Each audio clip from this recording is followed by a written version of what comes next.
sem se afastar da vontade do Senhor e estar absolutamente conscientes de que a vida cristã, a vida com Deus, não é um mar de rosas.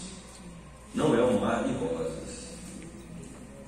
Se a gente entrar na vida cristã achando que a vida cristã deve ser um mar de rosas, aí a gente vai ter muitas frustrações, muitas decepções, e aí a pessoa termina desistindo, tombando, voltando atrás, recuando, porque achava que deveria ser mais fácil, que não deveria ser assim, não é? E aí termina naufragando na fé. Tem um texto aqui em Atos 14, 22. Atos 14, 22. Eu já li esse texto com os irmãos aqui numa outra ocasião. Aqui, o apóstolo São Paulo, tinha passado nessa região da Galácia, que inclui a cidade de Icônio, de Listra e tal. Paulo tinha passado maus momentos aqui. Inclusive, Paulo foi apedrejado, não é? Foi apedrejado. Mas aí, depois de sair daquela região, Paulo retorna àquela região. Eu acho que Paulo ficou preocupado em que muitos irmãos pudessem tombar na fé, pudessem ser desestimulados por conta das coisas que viram Paulo sofrer, né? Vendo seu líder maior sendo apedrejado, arrastado como morto, jogado fora da cidade. Aquilo poderia ter servido de desestímulo à fé daqueles irmãos. Eu acho que Paulo, como um bom pastor que era, preocupado com a fé daqueles irmãos, ele retorna lá de novo, capítulo 14.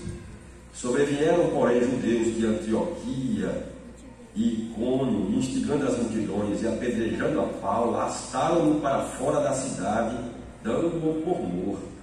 Rodeando-o, porém, versículo 19 do capítulo 14, rodeando-o, porém, os discípulos, levantou-se e entrou na cidade. No dia seguinte, partiu com Barnabé para Derbe. E tendo anunciado o evangelho naquela cidade e feito muitos discípulos, voltaram exatamente para o lugar onde foi apedrejado.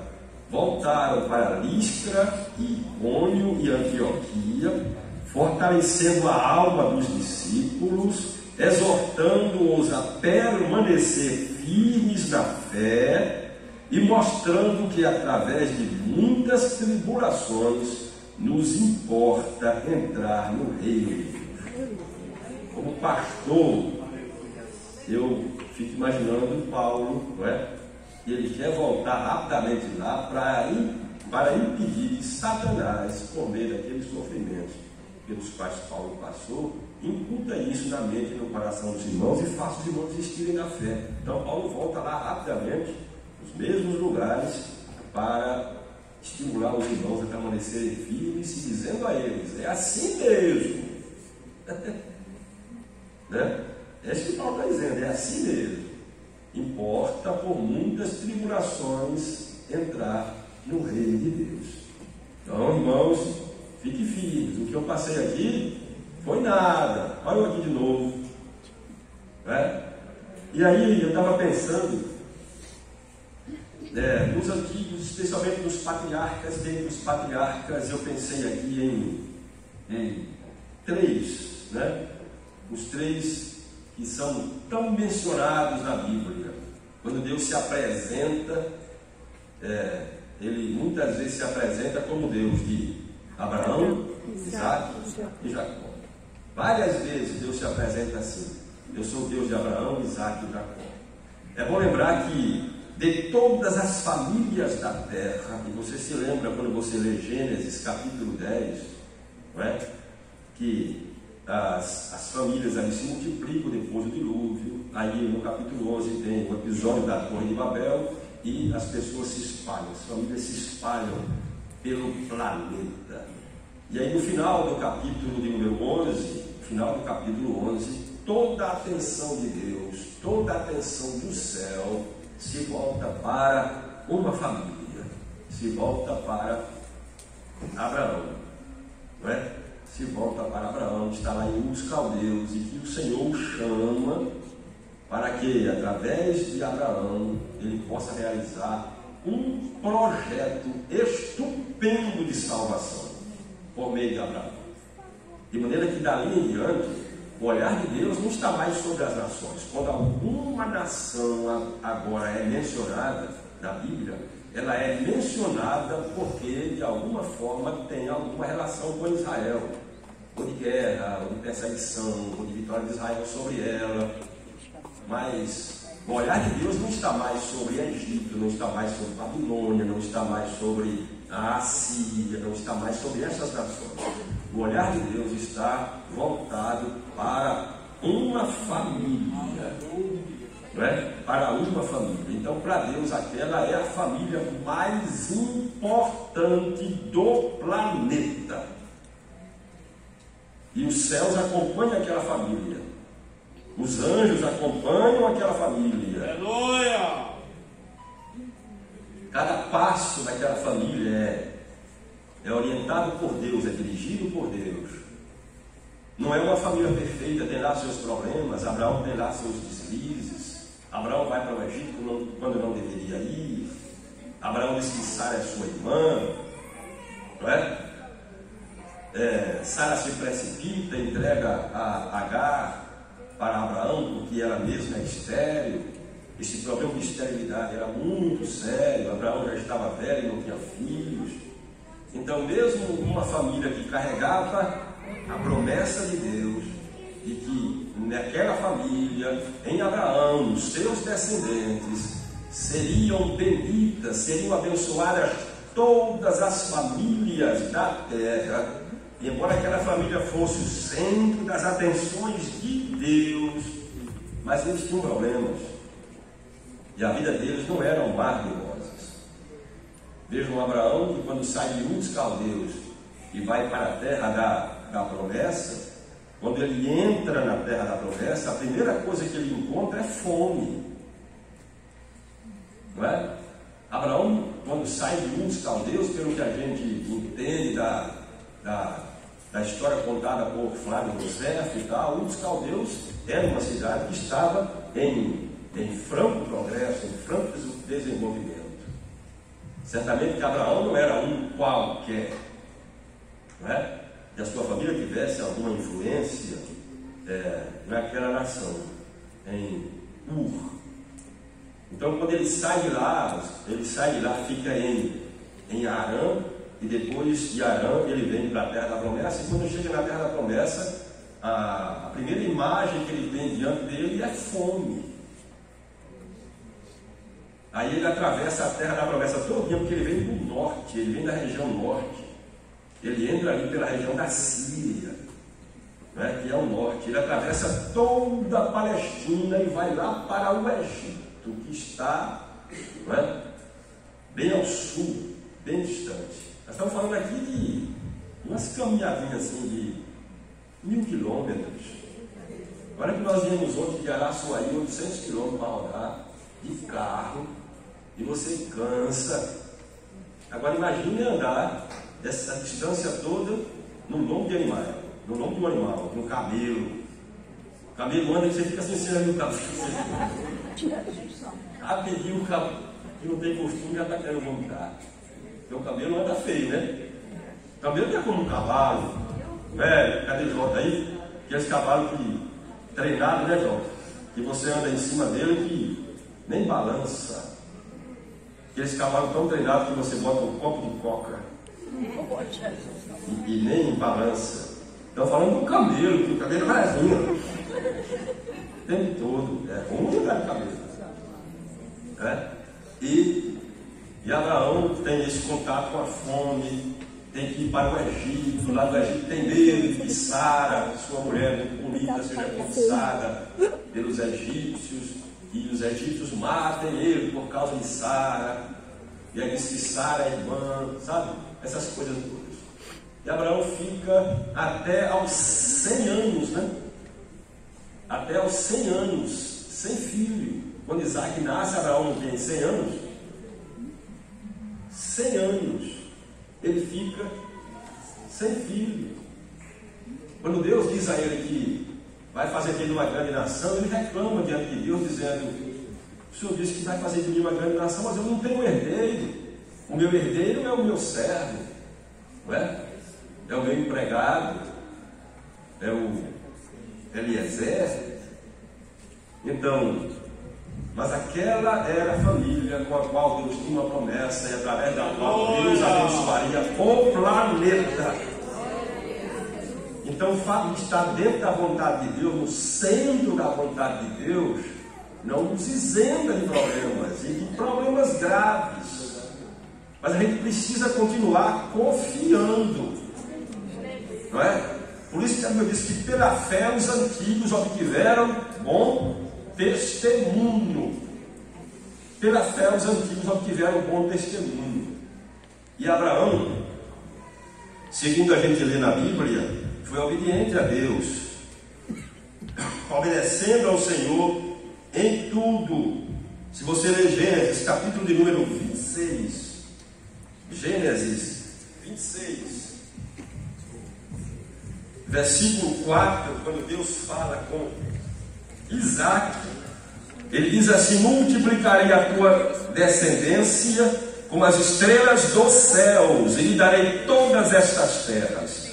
Na tua descendência serão abençoadas todas as nações da terra, porque Abraão obedeceu a minha palavra e guardou os meus mandados, os meus preceitos, os meus estatutos e as minhas leis. E nós estamos falando de uma época em que não tinha lei como a gente conhece hoje. A lei de Moisés não tinha. Quais foram os mandamentos, quais foram os estatutos e quais foram as leis que Deus deu a Abraão, que Abraão guardou? A gente não tem isso, né, escrito, mas o texto diz que Abraão obedeceu a Deus em tudo. Então ele estava dentro da vontade de Deus, era um homem temente, um homem obediente, um homem de fé, e que carregava uma promessa que era assim, uma promessa tão grande que o olhar da Escritura acompanha Abraão. O Espírito Santo não se preocupou mais com o Egito, nem com o Faraó, nem com a Síria, nem com nada. Acompanhou aquele homem, aquela mulher e a sua descendência, deixou o resto para lá. Claro que quando eu falo deixou o resto para lá, eu estou apenas querendo dizer que deu muito mais importância àquela família. Estão me entendendo? Mas mesmo assim, esta família tinha problema. E aí vem o segundo personagem desta história, que é Isaac, que é um menino que nasce sob promessa.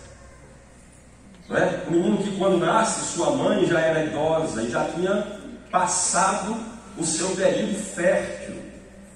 A gente sabe que ela já não ovulava mais. E isso era, se uma mulher não ovula mais, isso é impossível que ela tenha filhos. Mas Deus que fez a promessa é o mesmo Deus que fez a mulher, que fez o corpo da mulher. E Isaac nasce quando já não era mais possível esperar nada. Isaac nasce quando alguém creu contra a esperança, contra toda e qualquer expectativa. Isaac nasce quando talvez Abraão já estivesse conformado e achando que Ismael seria agora o seu descendente. Deus diz: não é Ismael, é aquele que vai nascer de Sara. A promessa foi tão grande que Sara riu. Não foi? Sara riu. Sara lá, atrás das cortinas da tenda, Sara estava escutando a conversa. Eu não sei porque Sara fez isso, porque mulher não é curiosa, não tem mulher curiosa. Aí Sara vai lá e está escutando ali a conversa, né? E lá atrás das cortinas, Sara riu, aquela risada lá no coração. Tem risada no coração?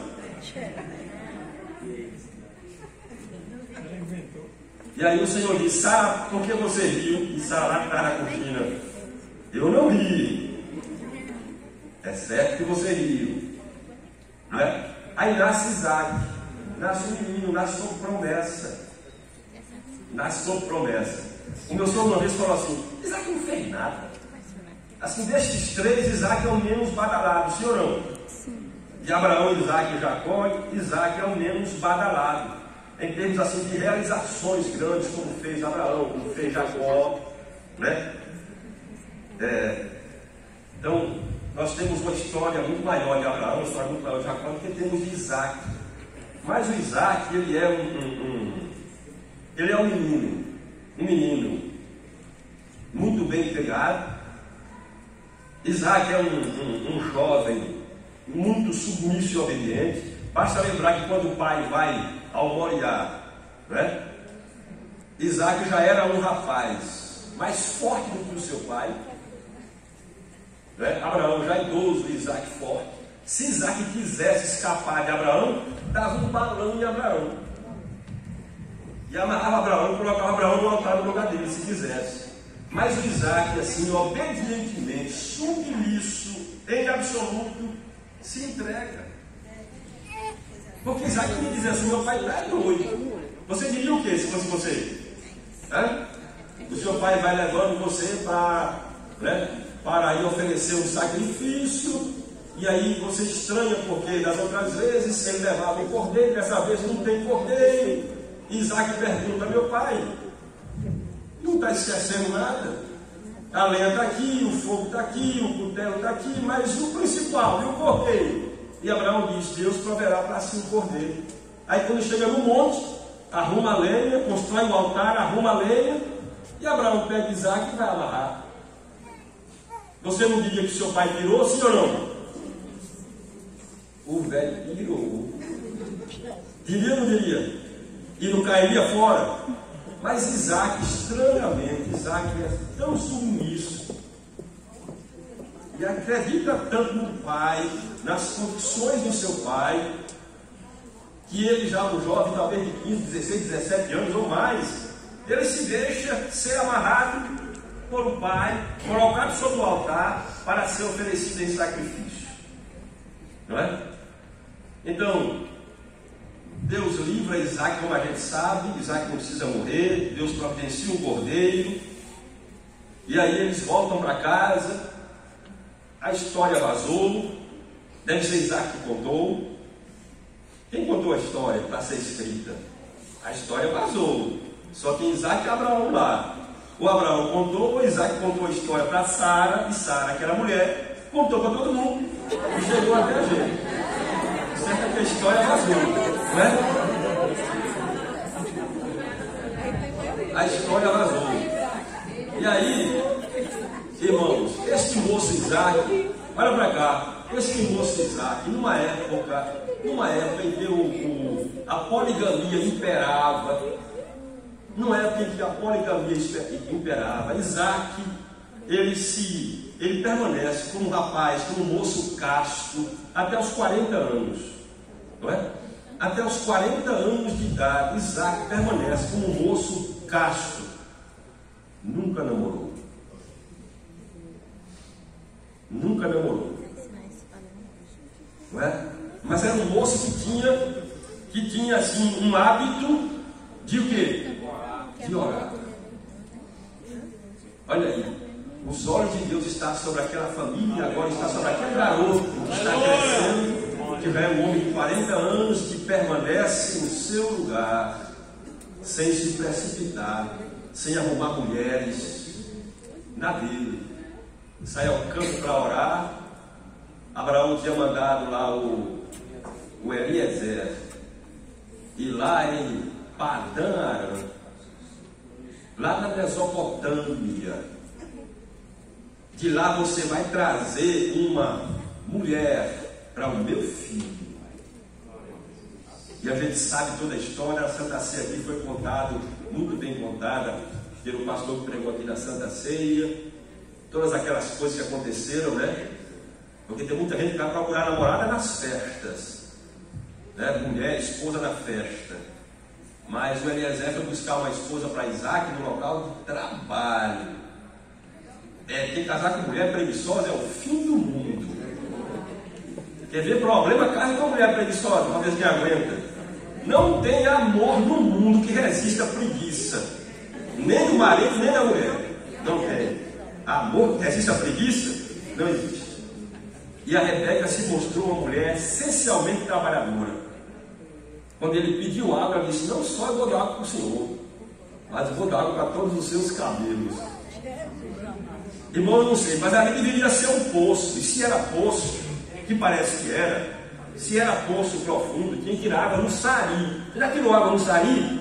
Pergunta a Débora, que ela já tirou água no sari. Muitas vezes lá em Goiás, água de cisterna. É porque a cisterna de hoje tem bomba, né? Você só ligou a bomba, a água vem. Mas antigamente era no sari, ó. Agora você imaginou que ia tirar água para 10 camelos? Para 10 camelos beber no sari. Quando terminou, a Rebeca devia estar, se ela fosse branca, devia estar rosa. Porque o sol ali era quente e devia estar toda suada. Então, aí Rebeca se propõe, se dispõe a ir. E quando ela vai, Isaac está voltando no campo. Isaac estava onde? Orando. Estava no campo meditando quando Rebeca veio. E aí é feito o casamento. É feito o casamento. E a expectativa, qual é a expectativa de quem casava? Ter filhos, porque o maior projeto de Deus para um casamento é ter filhos. Eu acho que até foi estudado isso na lição passada aqui, né? Sobre a questão da revolução sexual, não é? E dentro deste processo da revolução sexual, uma das coisas é não gerar filhos, é praticar sexo apenas por prazer. Mas o casamento, o primeiro projeto do casamento é menino. Se alguém não quer ter filho, não case. Porque o primeiro projeto para o casamento é ter filho. É ter filho. Só que aí, Isaac casa, Rebeca é uma jovem bonita, mas Rebeca tem um problema. Rebeca é estéril. Olha aí, a família sobre a qual Deus tem os seus olhares, e que a promessa tem relação com os descendentes. Estão me escutando? A promessa tem relação com os descendentes. Então tem que ter filho para cumprir a promessa. Sara não tinha filho, não é? Demorou a vida toda para ter um, só teve um.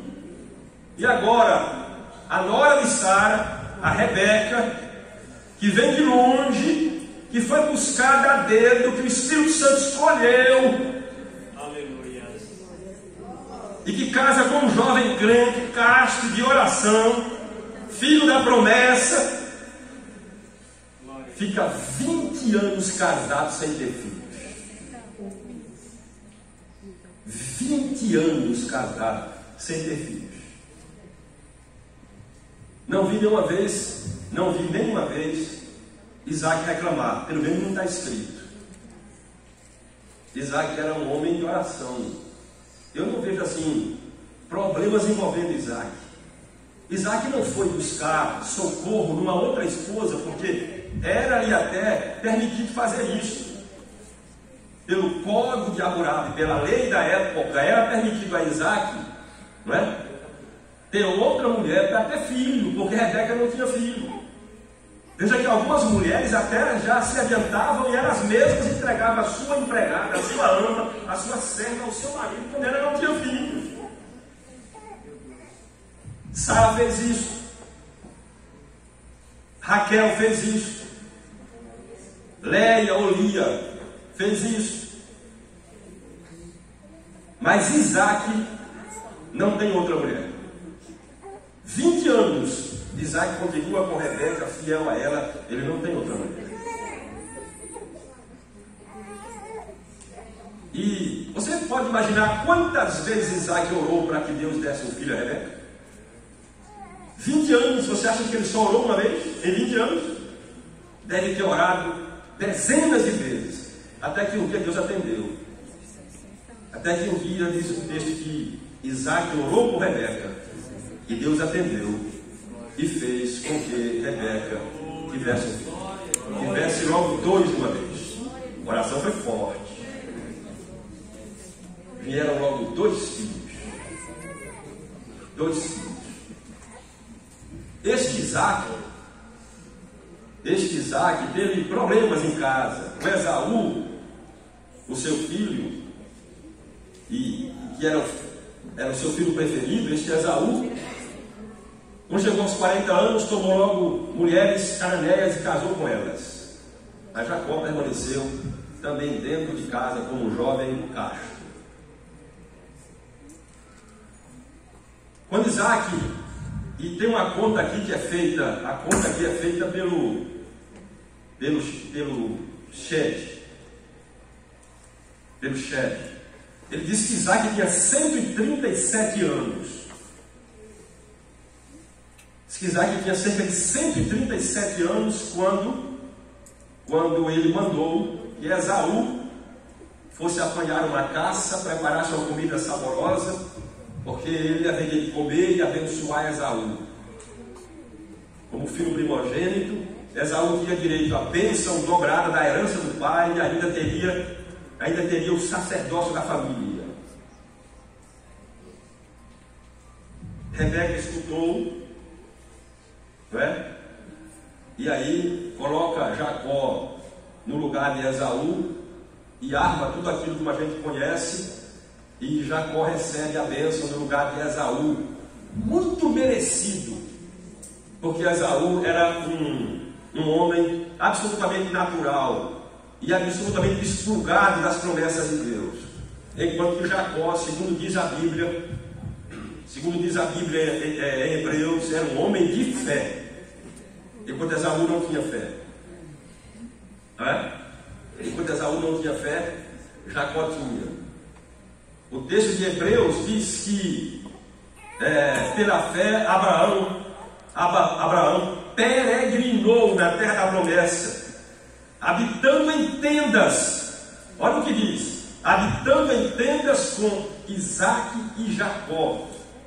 Não diz assim, habitando em tendas com Isaac, Jacó e Esaú. Tira Esaú, porque Abraão viveu ainda alguns anos, talvez uns 15 anos, da vida de Jacó e da vida de Esaú. Então Abraão conviveu com Jacó, conviveu com Isaac e conviveu com Esaú. Mas o texto diz que Abraão habitou em tendas, peregrinou na terra da promessa, habitando em tendas com Isaac e Jacó, herdeiros com ele da mesma promessa. E embora Esaú fosse um jovem da mesma idade de Jacó, com cerca de 15 anos, mas tira ele fora, porque o foco agora não é Esaú, o foco agora é Jacó. Então, se ele tinha, preste bem atenção numa coisa: se Isaac realmente tinha 137 anos quando aconteceu isso, quando Jacó tomou a bênção de Esaú e teve que fugir, mandado pela sua mãe lá para Padã Arã, preste bem atenção nisso. Imagine se essa conta está certa. Então Jacó tinha 77 anos de idade, estava ainda solteiro quando foi lá para Padã Arã. Porque quando Jacó nasceu,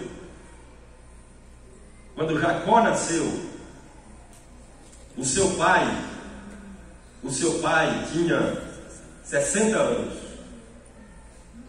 E se seu pai agora tinha 137 anos, quantos anos ele tinha? Tinha 77 anos. E ele vai para Padã Arã e trabalha mais 7 anos para casar com Rebeca. Então casou com quantos anos? 84 anos. 84 anos solteirão.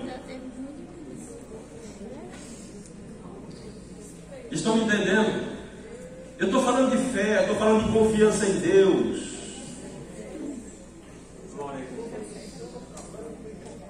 Eu estou falando que pela fé os antigos obtiveram bom testemunho. Eu estou dizendo que mesmo alguém dentro da vontade de Deus, tendo a atenção de Deus voltada para ele ou para ela, mesmo assim essa pessoa tem problemas. Mesmo assim essa pessoa tem que ter fé, tem que ter confiança, tem que saber que o reino de Deus é tomado à força, tem que ter convicção que não tira do caminho, tem tem que ter convicção que não afasta do centro. Tem que ter convicção para prosseguir na jornada e deixar cumprir em sua vida toda a vontade de Deus. Aleluia. Senão a pessoa desiste. E nós estamos hoje numa geração de gente molenga. A gente está ficando cada vez mais mole, porque as coisas são muito mais fáceis. Então você não precisa ir no tanque com uma lata de água, né, para buscar água. Então você abre a torneira e a água cai. Olha, que facilidade, não é? Eu me lembro de minha mãe ir para a fonte buscar água barrenta, com uma lata de quase 18 litros na cabeça, com um caldeirão do lado ainda e um menino escancado.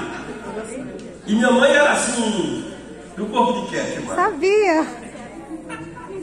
Você imagina uma lata de água na cabeça com uma rodilha que minha linha equilibrava. A lata não cai. Ainda um menino às vezes assim, e um caldeirão ainda aqui. Eu vi isso muitas vezes. Hoje tem máquina de lavar, máquina de secar. Eu tenho que centrifugar. A roupa já fica quase seca. Se fosse Sampaio, já vestia centrifugado. Era isso. A roupa já sai quase seca. Tem máquina para lavar prato, para enxugar prato. Tem uns ferros que passam a roupa no varal. Está passada. Isso que tem aí. Essas coisas vai deixando a gente cada vez mais preguiçoso. Antigamente você ia assistir a televisão, aí tinha que virar para qual canal? Agora não é? Já tem casa de barão que tudo é através do comando de voz. Luz acende. Tem casa que você chega no quarto e não vê nada. E o caboclo entra e dá o comando. Cama! A cama está dentro da parede. E se arma todinha, se prepara para receber a pessoa. Essas coisas vai deixando a gente todo mundo mole, todo mundo meio melindroso, não é? Nós estamos falando de gente aqui que andava quilômetros e mais quilômetros para obedecer a Deus. Não estou falando de 20 quilômetros não.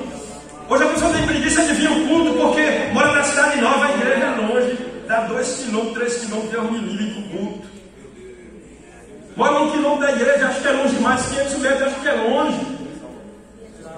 Pessoas andavam 500 quilômetros, 600 quilômetros, 1000 quilômetros no nome de um animal para obedecer a Deus, para obedecer um chamado.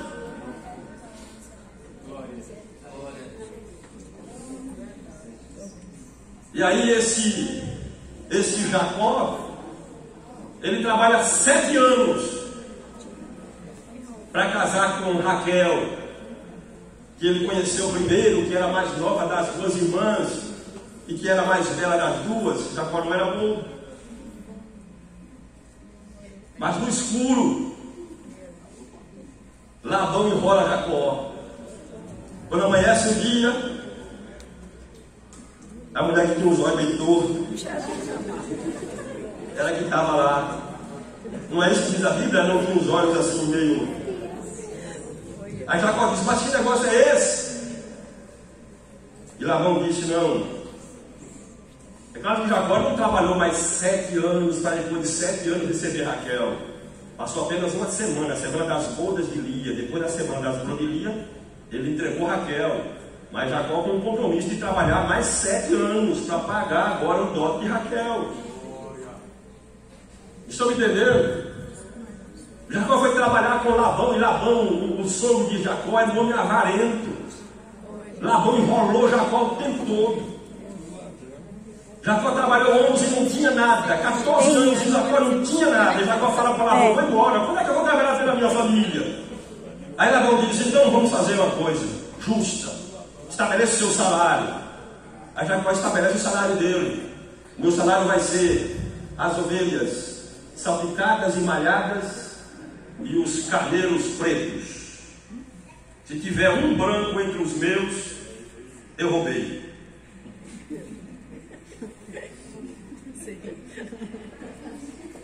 Aí Labão disse, muito justo. Pelo que eu li, as ovelhas lá daquela região quase todas eram brancas. Então Labão gostou do negócio, porque Labão seria beneficiado. Mas só que Deus estava no negócio. E aí as ovelhas brancas só pariam salpicados e malhados e listrados. Listrados, salpicados e malhados. Veja o que Jacó vai dizer para Labão. Eu trabalhei para você esses anos todos.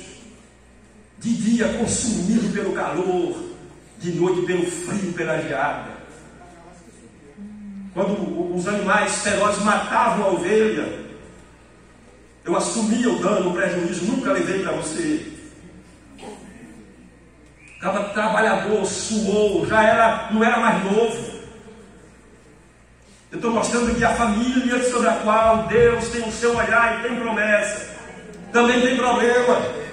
A igreja é o povo de Deus, mas a igreja também tem problema. Nós temos dificuldades e estamos numa guerra. E Deus está formando soldados.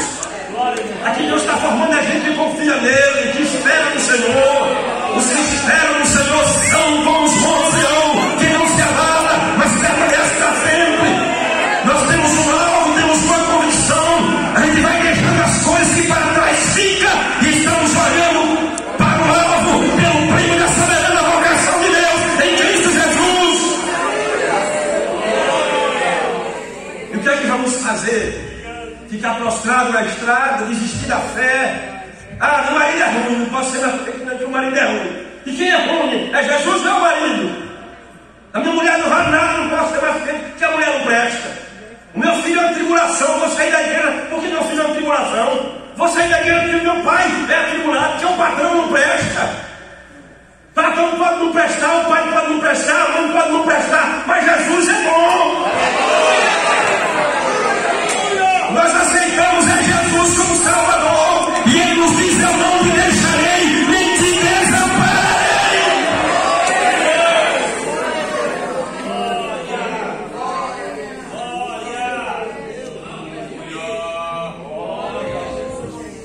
Glória a Deus. Aí veja que Isaac se precipita que estou morrendo. Imagina, Isaac é um homem temente a Deus. Preste atenção nisso. Isaac é um homem crente. Um jovem que você... O que é que ele tem na vida de Isaac para apontar como um cara que fez coisas erradas? Né? Submisso, obediente. Um homem carinhoso. Inclusive carinhoso com a própria mulher. Porque tem uns homens que não faz carinho na esposa não. Mas tudo grossão assim. Durão. Mas Isaac lá disse que a Rebeca era irmã dele. Aí o dia do Meleque está olhando da janela assim.